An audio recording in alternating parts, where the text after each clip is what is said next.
And dude, this is very unfortunate to admit, but I've been using AI a lot and it's really good. It's fucking awesome.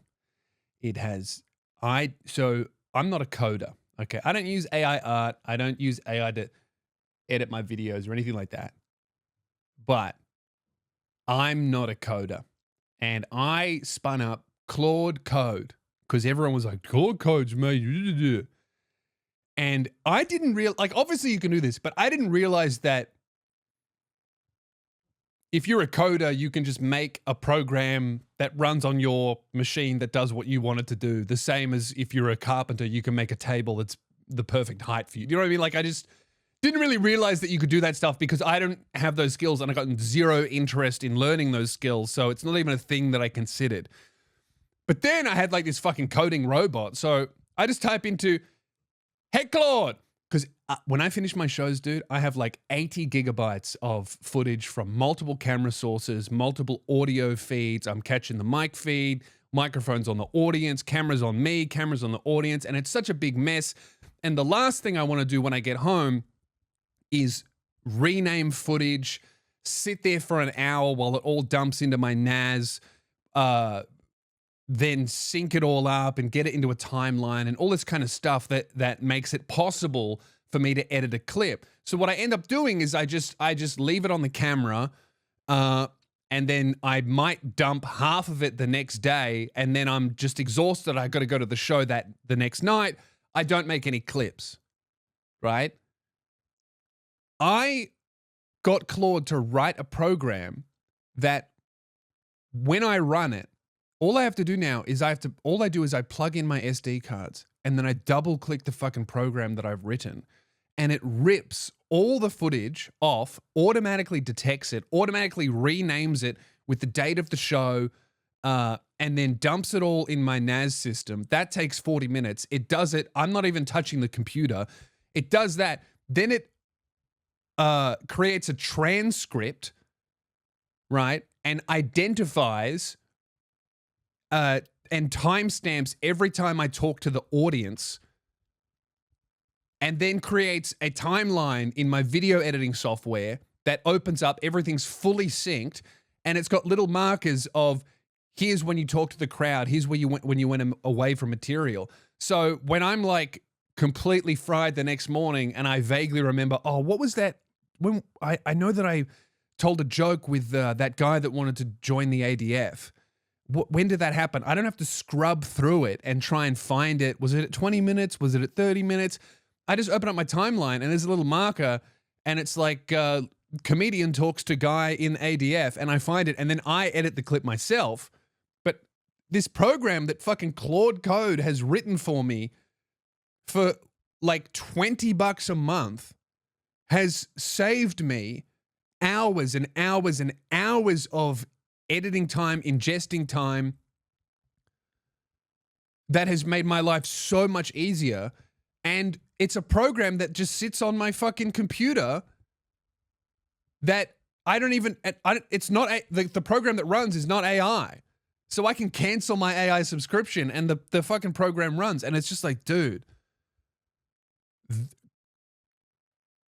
coders are fucked. Surely.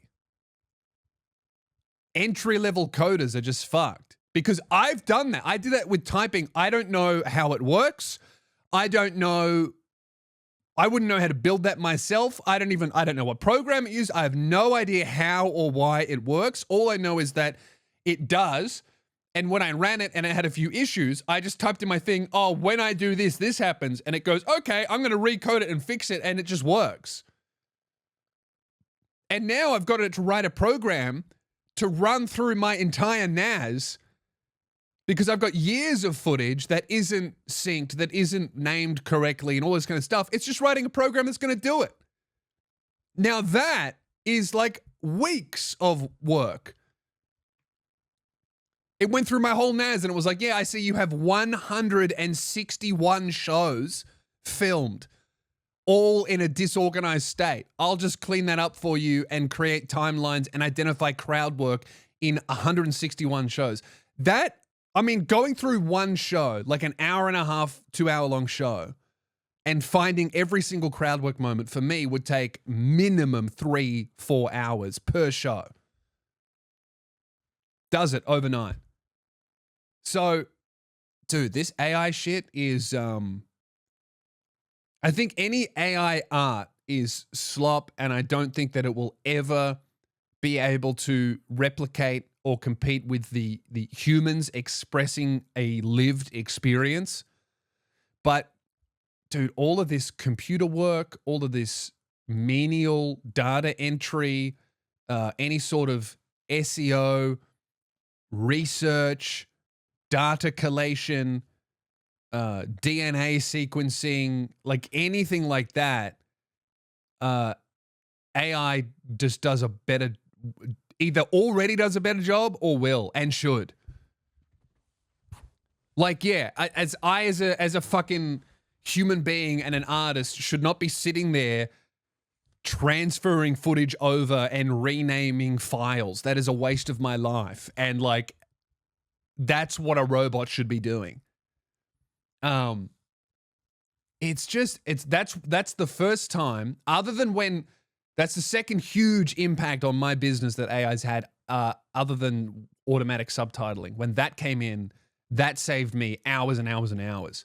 So between robots subtitling shit for me and robots dumping and organizing my footage and collating timelines and opening it in my editing software for me, that's fucking months of work out of the year that I can now just direct to actually writing, actually creating art, actually performing. Yeah. So that's kind of blown my mind, dude. That's really cool. And if that upsets the anti-AI people, I'm sorry, you're wrong. You know, like it's, you know what it is? It's like, I just think the arguments about is it right or wrong to use AI? I think that the definition of AI is going to become so broad that the conversation around the ethics will become meaningless. I do think that using AI to create any art, like write images, music, I think that's soulless, and I think that's terrible, and I think that it simply cannot do a as good or a better job than a human, and also it shouldn't. There's just something inherently wrong about that. But if you can get a computer program to replace fucking anything that a human being, like any sort of menial task, any data entry, anything like that, then that makes the world a better place, even with the vast amounts of energy that it uses, because we'll be able to make energy more efficient, but we won't be able to ever make those tasks not soul crushing. You know, like there are people that, like calculators, that used to be a job, not a tool that you would buy from the shops. A calculator was a human being with a pen and paper that was good at math, good at calculating. A calculator was a person. Now it's a device that used to fit in your pocket, but is now just software on your phone.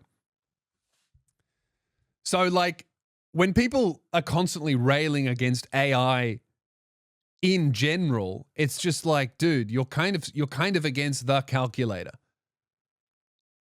But that said, you know, all these data centers and all that kind of shit is definitely heinous and is a huge issue. But it definitely also feels like it's just the inevitable progress of technology that will free us from the yoke of tedious, soul-crushing labor, or should. Now, of course, when all these fucking people start losing their jobs and it just enriches the billionaires further, that's going to be a whole other problem. So yeah, I guess that's the cynical take, is that we might trade I might be trading not having to do a little bit of file management for living in a world where my children can't get entry-level jobs, and if they get upset about it, Elon Musk sends a fucking Tesla robot to sodomize them for speaking out against the billionaire class. But, you know, if that means I don't have to organize my footage after shows anymore, then that's the price I'm willing to pay. Sorry, kiddo.